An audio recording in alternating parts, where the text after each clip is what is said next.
Hey, what's up guys, Devil Dog Gamer here, bringing you some more Marine Corps Mondays. So yeah, playing, I forget the name of this map. You know, this game's not really my favorite, but go 57-12 in this one, get some pretty nice, I get a 5-man Predator, another 6-man airstrike, so it's a pretty good round. But first I want to talk about, before we get into my story, started working on Modern Warfare 3 montage, did a few clips in Adobe After Effects, rendered them, and of course my computer's not well enough, so there's some lag, so I'm going to have to do it all in Sony Vegas, which means a lot of the stuff I wanted to do I'm not going to be able to do. And then starting after Thanksgiving, I'm going to start doing a lot, uploading different sets of content. I'm going to do Hot Girls Suck at Games, which I'm going to have good-looking women I know come over, play some games for you guys, show how much they suck, you can make fun of them, say their tits are nice, whatever. But then I'm going to be doing a lot of range videos, go through my gun collection. Speaking of that, I'm going to be building a short barrel rifle, which is a special kind of rifle I got to get a certain permit for. I'm going to be making an AR-15 with a 7-inch barrel, then getting a suppressor on it. And I'm going to be building this over time because it takes a while for these permits to come in. So every time I get a part, I'm going to bring, upload a video of the part, me putting it all together, different kind of stuff, talking about weapons. Alright, so to get in the story, I'm going to go into my sneaky story. So, when I was in the HP, I became the scribe, and pretty much what the scribe is you do the paperwork for the drill instructors. Everybody file everybody's medical stuff, set up the appointments, all this. So you're in their office a lot. You're talking to the drill instructors like normal. At that, they don't mess with you. You're pretty much their secretary, so they'll talk to you like a normal person. Well, one of these perks that I had was I got pretty well in with the senior drill instructor, and he would let me call home every once in a while.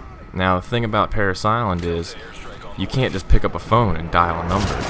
There's an extension that you have to dial out to actually get a line outside of the island, which is kind of the little sneaky thing they do to keep people from sneaking phone calls.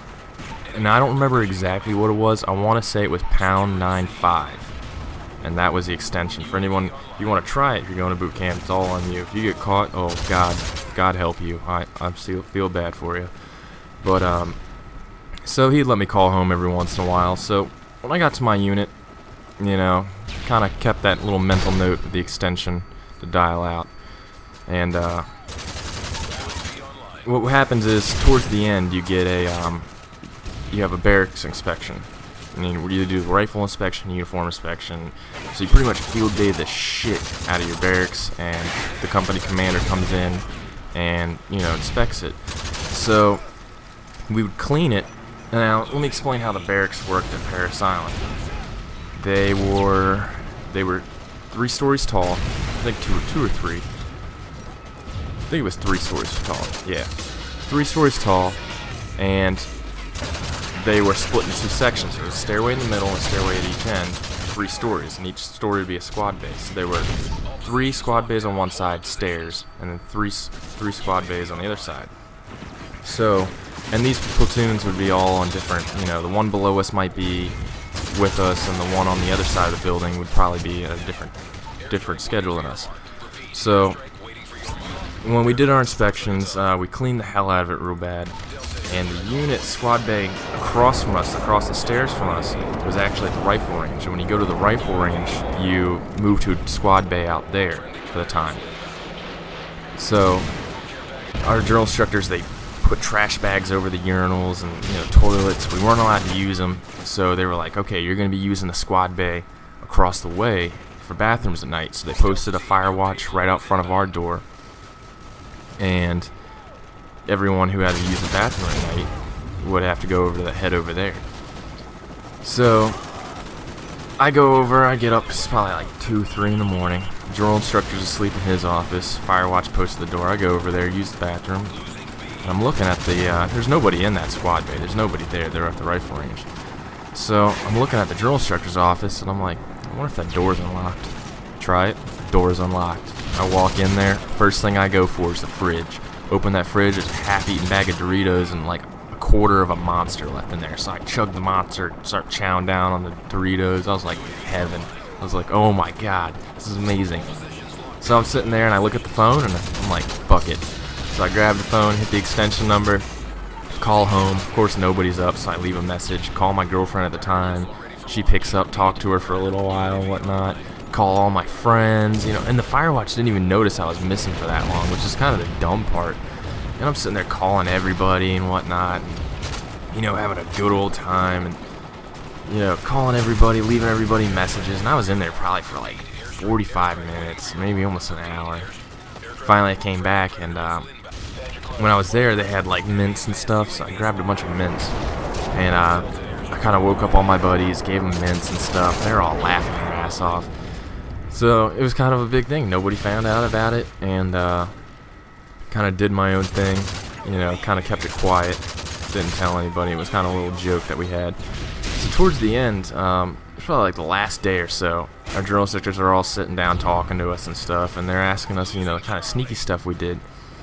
So I stand up and I tell them, you know, I used a squad bay, went in there and called home, ate Doritos and Monster, and my senior drill instructors, he's like, you sneaky bastard. He's like, I would have never known that. He's like, how did you know the extension to dial out? So I told him the story, and he was laughing, and he's like, geez, he's like, you should be a recon marine, you could sneak in and kill everybody, Jesus, and stuff, you know, laughing about it. And it was kind of funny because we had another incident where on top of the guidon you have a thing called the spade. Well, we ended up losing our spade. So our drill instructor says, I don't care how you get it, you need to get it back. So the squad bay across the way from us was in our platoon, in our company area, I should say. They're in our company. So we have what's called Officer of the Days, and they come through at night, and they're wearing green utility belt, cap, and they have ranks, and they carry this green duty book, and Firewatch has to report to them and whatnot. So we found corporal chevrons in our shower. So our guide goes over, we get like 10 people set up watch, puts on utility belt, puts the corporal chevrons on. We had a green logbook. He flipped it over, goes, walks over into their squad bay, you know, tells everybody, you know, they stand at attention for him.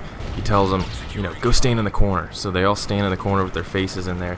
He walks over to where their spade is, takes their spade off, you know, tells them carry on, leaves, puts our spade on. So we wake up in the morning, drill instructor's like, I don't know how you guys got that. I don't want to know. Don't even tell me. So we ended up telling him the story at the end, and he was laughing. All of them were just cracking up so hard. And it was funny, the next morning we woke up, and the other platoon was getting the crap kicked out of them. Yeah, look at that. Ooh, awesome Predator. Getting the crap hazed out of them because they didn't have a freaking spade on their thing. It was pretty funny. And I think this is where I get my 6-man airstrike. Yeah, there's 1, 2, 3, 4, 5. Yep. So, yeah, it was funny little sneaky things we did. And yeah, of course I got my AC-130 right at the end of that. Alright guys, if you like my stories, make sure you subscribe. And of course I get the final kill cams I'm going to be bringing to you every Monday. Alright, talk to you guys.